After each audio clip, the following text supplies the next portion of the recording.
اعوذ باللہ من الشیطان الرجیم بسم اللہ الرحمن الرحیم۔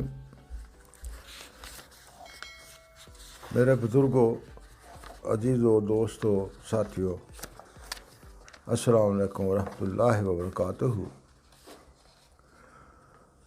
اسی زمانہ میں مکہ میں ایک اور واقعہ ظاہر ہوا جس نے مکہ میں آگ لگا دی، اور یہ واقعہ اس طرح ہوا کہ عمر رضی اللہ تعالیٰ عنہ جو بعد میں اسلام کے دوسرے خلیفہ ہوئے اور جو اسلام کے ابتدائی زمانہ میں شدید ترین دشمنوں میں سے تھے،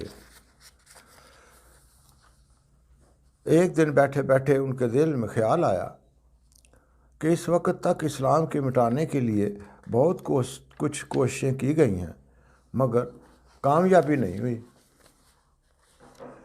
کیونکہ نہ اسلام کے بانی کو قتل کر دیا جائے اور اس فتنہ کو ہمیشہ کے لیے مٹا دیا جائے۔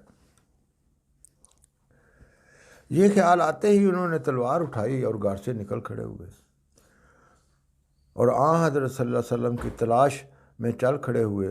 راستے میں ان کا کوئی دوست ملا اور اس حالت میں دیکھ کر کچھ حیران ہوا اور آپ سے سوال کیا کہ عمر، کہاں جا رہے ہو؟ عمر رضی اللہ تعالیٰ عنہ نے کہا، میں محمد صلی اللہ علیہ وسلم کو قتل کرنے جا رہا ہوں۔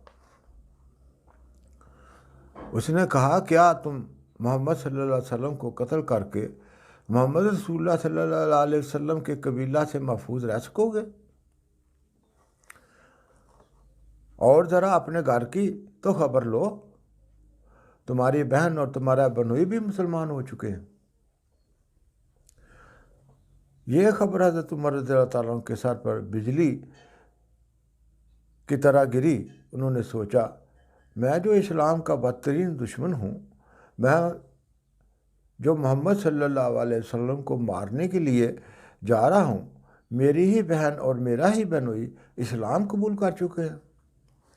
اگر ایسا ہے تو پہلے مجھے اپنی بہن اور بہنوئی سے نپٹنا چاہیے۔ یہ سوچتے ہوئے وہ اپنی بہن کے گھر کی طرف چلے۔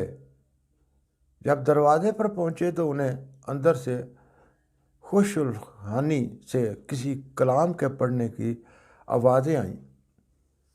یہ پڑھنے والے خباب جو ان کی بہن اور ان کے بہنوئی کو قرآن شریف سکھا رہے تھے۔ عمر رضی اللہ عنہ تیزی سے گھر میں داخل ہوئے۔ ان کے پاؤں کی آہٹ سن کر خباب تو کسی نہ کونا میں چھپ گئے، اور ان کی بہن نے، جن کا نام فاطمہ رضی اللہ تعالیٰ عنہ تھا، قرآن شریف کے وہ اوراق جو اس وقت پڑھے جا رہے تھے چھپا دیے۔ حضرت عمر رضی اللہ تعالیٰ عنہ کو کمرہ میں داخل ہوئے تو غصہ سے پوچھا، میں نے سنا ہے کہ تم اپنے دین سے پھر گئے ہو، اور یہ کہہ کر اپنے بہنوئی پر، جو ان کے چچا زاد بھائی بھی تھے، حملہ آور ہوئے۔ فاطمہ رضی اللہ تعالیٰ عنہ نے جب دیکھا کہ ان کے بھائی عمر رضی اللہ تعالیٰ عنہ ان کے خاوند پر حملہ کرنے لگے ہیں، تو وہ دوڑ کر اپنے خاوند کے آگے کھڑی ہو گئی۔ عمر رضی اللہ تعالیٰ عنہ ہاتھ اٹھا چکے تھے۔ ان کا ہاتھ زور سے ان کے بہنوئی کے منہ کی طرف آ رہا تھا، اور اب اس ہاتھ کو روکنا ان کی طاقت سے باہر تھا، مگر اب ان کے ہاتھوں کے سامنے ان کے بہنوئی کی جگہ کے بجائے ان کی بہن کا چہرہ تھا۔ عمر رضی اللہ تعالیٰ عنہ کا ہاتھ زور سے فاطمہ رضی اللہ تعالیٰ عنہ کے چہرے پر گرا، اور فاطمہ رضی اللہ تعالیٰ عنہ کے ناک سے خون کے تراڑے بہنے لگے۔ فاطمہ رضی اللہ تعالیٰ عنہ نے مار تو کھا لی، مگر دلیری سے کہا، عمر، یہ بات سچ ہے کہ ہم مسلمان ہو چکے، اور یاد رکھیے کہ ہم اس دین کو نہیں چھوڑ سکتے۔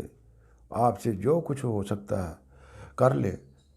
عمر رضی اللہ تعالیٰ عنہ ایک بہادر آدمی تھے۔ ظلم نے ان کی بہادری کو مٹا نہیں دیا تھا۔ ایک عورت اور پھر اپنی بہن کو اپنے ہی ہاتھ سے زخمی دیکھا تو شرمندگی اور ندامت سے گڑھوں پانی پڑ گیا۔ بہن کے چہرے سے خون بہہ رہا تھا، اور عمر رضی اللہ تعالیٰ عنہ کے دل سے اب ان کا غصہ دور ہو چکا تھا۔ اپنی بہن سے معافی مانگنے کی خواہش زور پکڑ رہی تھی، اور تو کوئی بہانہ نہ سوجا۔ بہن سے بولے، اچھا لاؤ مجھے وہ کلام تو سناؤ جو تم لوگ ابھی پڑھ رہے تھے۔ فاطمہ رضی اللہ تعالیٰ عنہ نے کہا، میں نہیں دکھاؤں گی کیونکہ آپ ان اوراق کو ضائع کر دیں گے۔ عمر رضی اللہ تعالیٰ عنہ نے کہا، نہیں بہن، میں ایسا نہیں کروں گا۔ فاطمہ نے کہا، تم تو نجس ہو، پہلے غسل کرو پھر دکھاؤں گی۔ عمر رضی اللہ تعالیٰ عنہ ندامت کی شدت کی وجہ سے سب کچھ کرنے کے لیے تیار تھے۔ وہ غسل پر بھی راضی ہو گئے۔ جب غسل کر کے واپس آئے تو فاطمہ رضی اللہ تعالیٰ عنہ نے ان کے ہاتھ میں قرآن کریم کے اوراق دے دیے۔ یہ قرآن کریم کے اوراق سورہ طٰہٰ کی کچھ آیات تھیں۔ جب وہ اسے پڑھتے ہوئے اس آیت پر پہنچے، یقیناً میں ہی اللہ ہوں اور کوئی معبود نہیں، صرف میں ہی معبود ہوں، بس اے مخاطب میری عبادت کر اور نماز پڑھ اور اپنے دوسرے ساتھیوں کے ساتھ مل کر میری عبادت کو قائم کر۔ رسمی عبادت نہیں بلکہ میری بزرگی کو دنیا میں قائم کرنے والی عبادت۔ یاد رکھ کہ اس کلام کو قائم کرنے والی گھڑی آ رہی ہے۔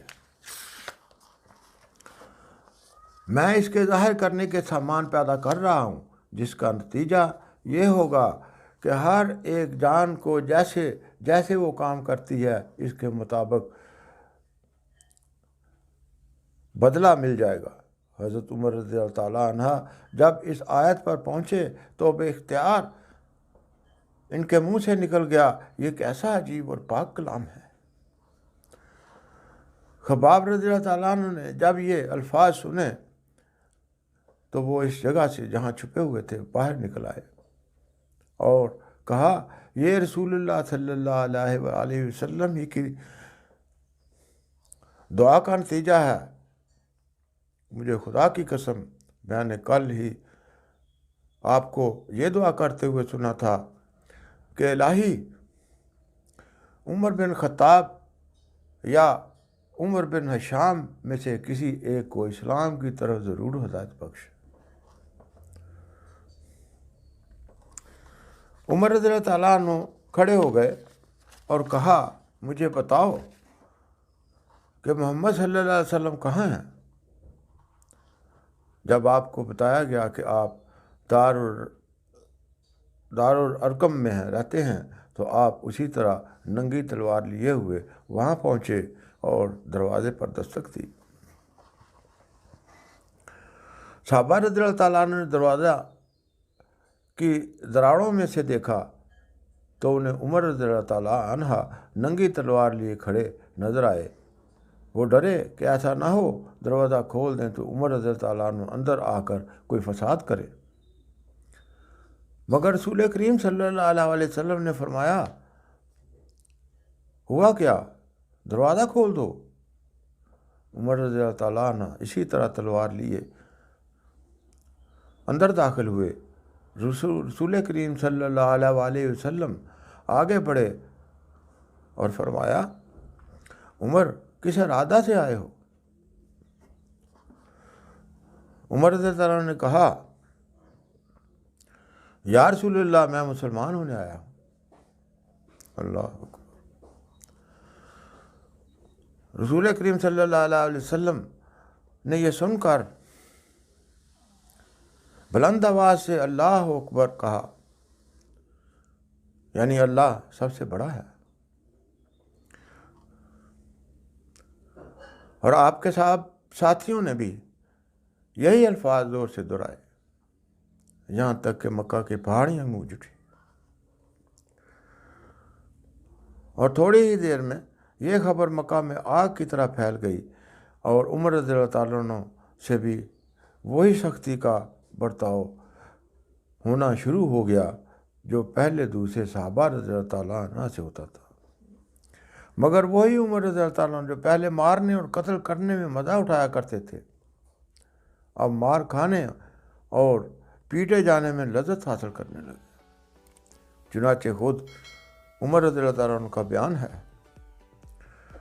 کہ ایمان لانے کے بعد میں مکہ کی گلیوں میں مارے ہی کھاتا رہتا تھا۔ دوستو، آج کے لیے اتنا ہی، کل انشاءاللہ پھر ملاقات ہوگی، تب تک کے لیے اللہ حافظ، السلام علیکم۔